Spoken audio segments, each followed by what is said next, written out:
সে পশুটাকে বলা হয়েছে জীবহীন আজিম। জীবহীন আজিম, মহান পশু, মহান জন্তু, মহান জবে। এর দুটা ব্যাখ্যা দেওয়া হয় জন্য যে মহান কেন আল্লাহ বললেন, তিনটা ব্যাখ্যা। এক নম্বর, মহান এজন্য যে সেটা হলো ফিদিয়া ছিল কার? ইসমাইলের পরিবর্তে যে জিনিসটা হাজির হয়েছে সেটা তো অবশ্যই মহান। মানে ইসমাইল নবীর পরিবর্তে যে জিনিসটা ফিরিয়ে আল্লাহ দিলেন সেটা মহান না?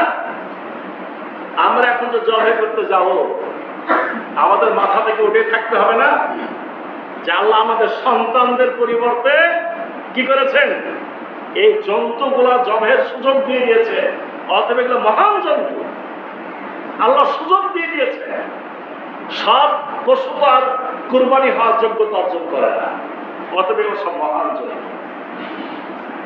দ্বিতীয় ব্যাখ্যা হলো যে মহান জন্তু এজন্য বলা হয় যে এই জন্তুটা সরাসরি জান্নাত থেকে নিয়ে আসা হয়েছে।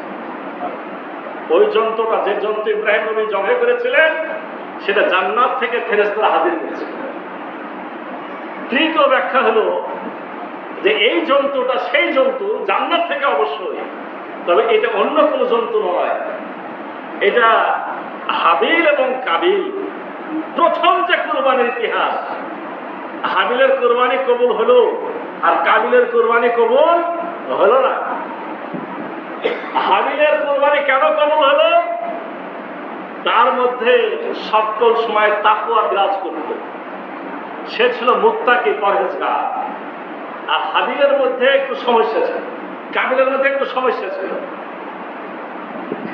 এই জন্য আকাশ থেকে আগুন আসলো, আগুন এসে শুধু হাবিলের পশুটাকে নিয়ে গেল, কাবিল যা যা রেখেছিল ওটা কবুল হয়নি।